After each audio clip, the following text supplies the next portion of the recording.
Hey, what's up, guys? You got Gypsy back here today, bringing you my semi-finals match in the second season of the CFA. I know I have kind of slacked on the uploads from these lately.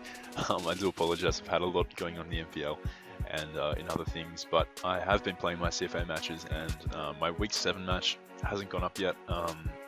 But it's just due to time restraints, so I won't be uploading that one. But yeah, we actually won that 2-0 versus the Prodigy Matt. Cool dude.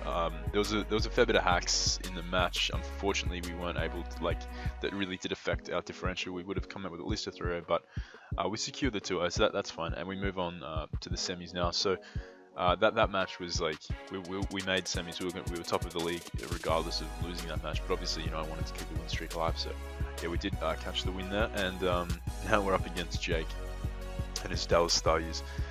We played Jake earlier on in the season, and we had a really decisive win over him. I don't think he's going to sort of allow me to play the way I did last game.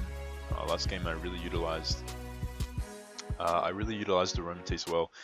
He brought, his team was kind of, I don't know, I felt as though my sets were just optimal for everything on his team, and I feel as though he's really going to shake it up this game and bring different things. He's got Kofag here, which could potentially mean toxic spikes, which isn't really an issue because I do have my Nidoqueen. But I do see that he has Scum, so he could potentially be stacking hazards. Spike stacking could be very annoying for me, as Excadrill is now my hazard removal, and he has a Kofag, so that's a bit of an issue. But yeah, as you guys can see, Manaphy does work. Manaphy does work once the Mega Sceptile is removed from the situation. I do have Lopunny for because when I get my T-Spikes up, essentially his only form of hazard removal is Defog from either Mew or the Scum. So if he wants to stack hazards on my side of the field, then he's going to have to deal with it on his side of the field, or he's going to have to clear them all off, because Nidoqueen here can stack up the T-Spikes and the Stealth Rocks. Really wearing down stuff like Kofag and the Mew and the Sceptile every time they want to come in. They're taking the poison damage in conjunction with Lopunny's Fake Out. That's really going to be quite nice. So we've got Aromatisse here, especially defensive, to take on the Mega Sceptile. Sceptile can't really do much to Aromatisse. If he's SD Iron Tail, that could be an issue, but we do have sort of answers to that. We do have a defensive Nidoqueen who can take on any variant of the Sceptile, actually. Next up we have my Excadrill. It's a Choice Scarf variant. It can, with the Mold Breaker, it can hit everything. Once Scum is removed, then Excadrill is just a massive problem to his team because he doesn't have answers to it with T-Spikes up. Then we have my Manaphy, which is a defensive Manaphy spread. It's a defensive Tail Glow spread, so I can E-hits from stuff like Inferno if you wanted to bring that. I can Tail Glow up and destroy the Rotom with Energy Ball, Ice Beam for the Sceptile, and Scald. I think it was running Surf or Scald. Just for stuff like Scum and the Wheezing and the Mew. So then we have Lopunny. Exactly the same set I brought my last game, so if you guys haven't watched that, go and check it out. Yeah, just typical Lopunny, nothing crazy on it this week. And then we have Fletchinder, who is a pretty nice revenger for stuff like the Sceptile. I can pass burns around his team. Just a pretty nice speedy mon overall with the priority roost.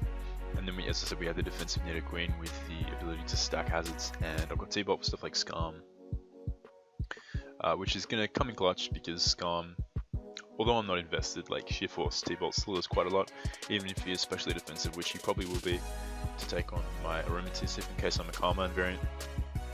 He can also phase Manaphy if I'm a bulkier Tail Glow variant. He can live a hit and phase me out. So yeah, we'll jump into the match. He leads off with Rotom as I lead off with my Lopunny. Now I'm just going to Fake Out here just to gauge damage. I lose nothing by it. If he went out to Kofag there, then I gauged his set. I gauged his EVs. If he went out to Wheezing, I just went straight out to Nidoqueen and set up my T-Spikes and my Rocks. It's not an issue at all. My best play was there, just the Fake Out. This Fake Out damage reveals that he's offensive. He's more than likely Scarf. If he's Scarf Willow, I do have Heal Bell and Aromatisse, so I'm not really worried about that. I just go for the HJK here, wanting to, if he's potentially a Specs variant, then High Jump Kick would take him out at this range.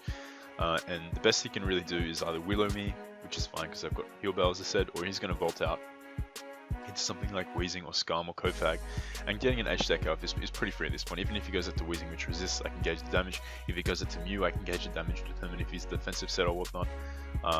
Return would have been nice here also, but H-Deck does more to stuff like Scum, and it kills the Rotom at this 100 health. So I just go for the H-Deck here.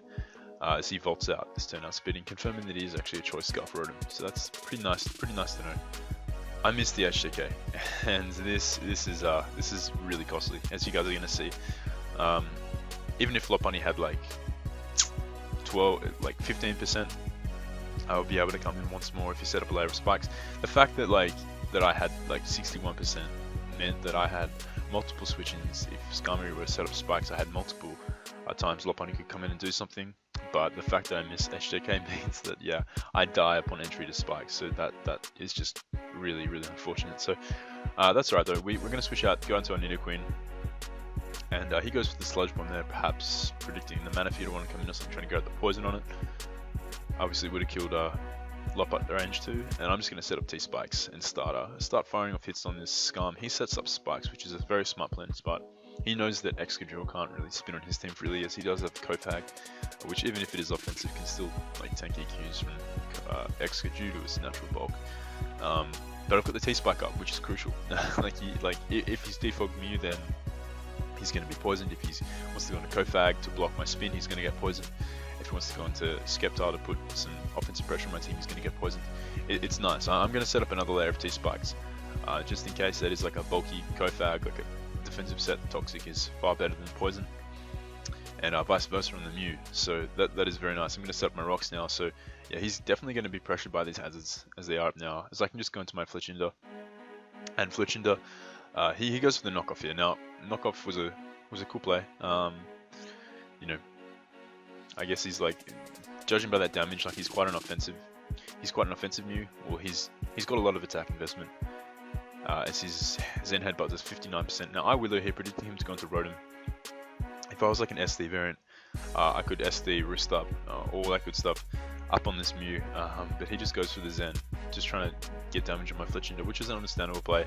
But I'm going to switch out here and go right out into my Rotom because I know I can pretty safely take this Mew on.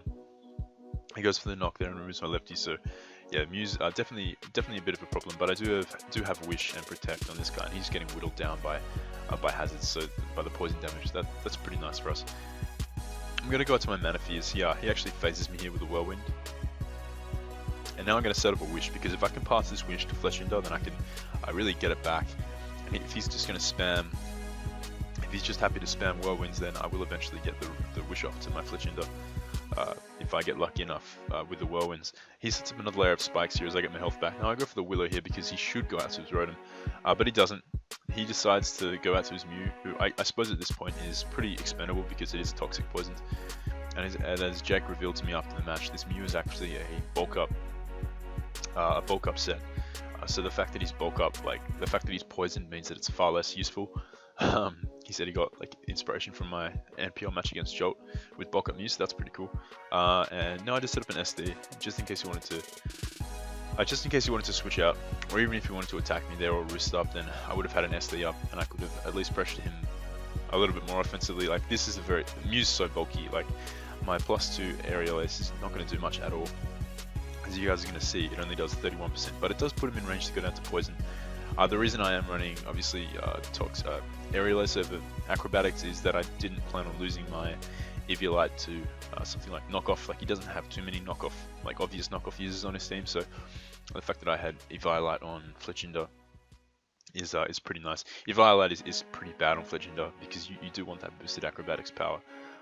But in this particular matchup, it was pretty nice because he doesn't, as I said, he doesn't have too many answers to an Eviolite Fletchinder bar like a knockoff Mew. So now I'm going to go into my Excadrill as he goes into his Sceptile right here. I'm going to switch out because I need to preserve Excadrill. It is very important. I'm just going to sack off Lopunny because I'm not getting rid of these hazards anytime soon. He just goes for the Focus Blast there, knowing that he could live an Iron Head, and that's a good play on his part. I have Ice Beam on my Nidoqueen, so I'm just going to fire it off here. No reason not to. As in comes the Weezing, who can tank that pretty well. But that's okay. I can eventually wear this down. Like, unless he's Pain Split, like that could be an issue. But I do have Black Sludge as well, so I would be sort of restoring my health along with the Pain Split, so it's not the end of the world. He actually goes for Boom there, so he takes himself out, which is fantastic, because now Aromatisse has a nice time now. My Excadrill has a nice time spamming Iron Head, and yeah, not having to worry about like Will-O-Wisp from Weezing, which is very nice, and potential T-Spikes in case Nidoqueen goes down. In comes the Kofag, and this is interesting. I switch out to Aromatisse here because the fact that he switched in on my Nidoqueen meant that he's more than likely a setup variant. And I know my Aromatisse, because I'm max BDF, can live a +2 Shadow Ball. I can kind of wish stall this guy with the fact that he's Toxic Poison, so he goes to the Shadow Ball there, and it does a nice amount. Expecting him to nicely plot here on my Protect to stall him out. I do go for the Wish here. And I know that, you know, he's probably going to Trick Room here, but my play is to just Protect just in case he went for the attack there and he for some reason wasn't Trick Room. Now I can Wish up once more because I know I'll lift the Shadow Ball and I can start Wish Protecting, stalling him. He is going to go out to Poison this turn, which is really nice. So Aromatisse 1v1ing that Kofag, which was definitely an issue for my team. Like, once Lopunny was down and Fletchuna, I lost my priority, so on a Trick Room that thing could have been a real issue. He's just going to phase me out with Scum. He probably doesn't have Iron Head. Or he just hasn't revealed it at this point in the match. That was my thought process. He actually reveals to actually in fact have Iron Head later on, but he may have predicted Mini Guard to my Nidoqueen, not wanting to risk Aromatisse taking that damage. But I did get a Wish up, so Manaphy is going to receive this Wish on the following turn. And knowing I can take any hit from this Rotom, even a T-Bolt, I am just going to stay in and press Energy Ball. So he actually goes for the Trick. Now this seems bad, but it's actually not, because I am EV to outspeed. I am EV to outspeed max speed Sceptile at +1. So with my spread, I am actually going to be faster than the Sceptile.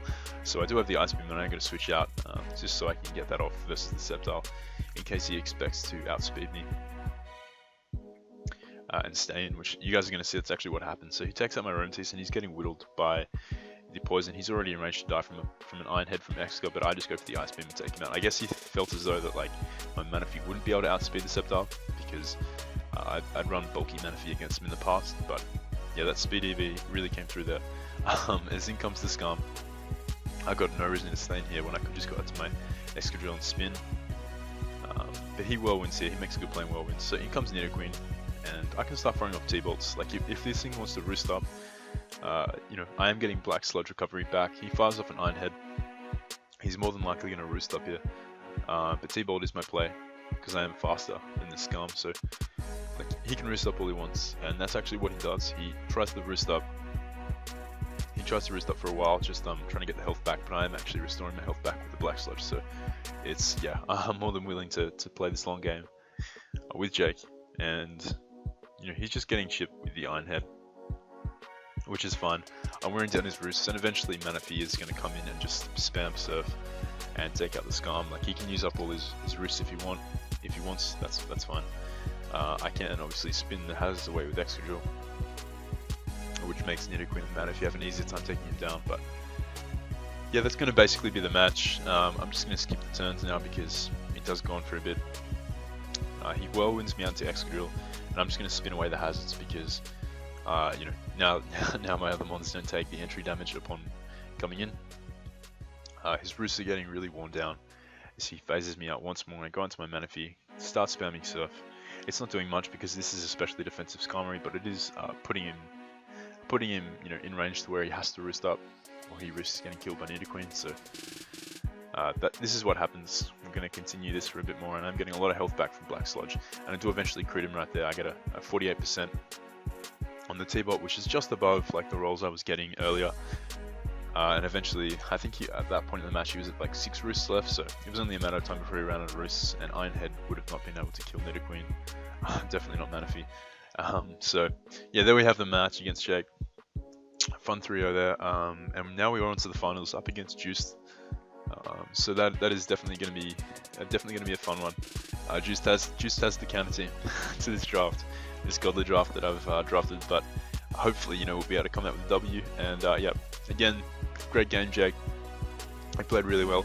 I don't think Jake has a particularly good matchup versus my team, so he definitely, like, it was definitely a closer game than the first time we played. So yeah, props to Jake for, you know, adjusting his strategy and really changing it up. Bringing Kofag was a really good bring on his part, as you guys saw. Like nasty pot trick room could have done a lot of work had it not been for my Spidef Aromatisse being able to 1v1 it. So yeah, there we have it, guys. Hope you guys enjoyed. I got more content on its way, so stay tuned. Leave a like, comment, and sub if you're not already subbed to my channel and you want to see more of these league matches and showdown lives and all that good stuff. So yeah, I will see you guys later.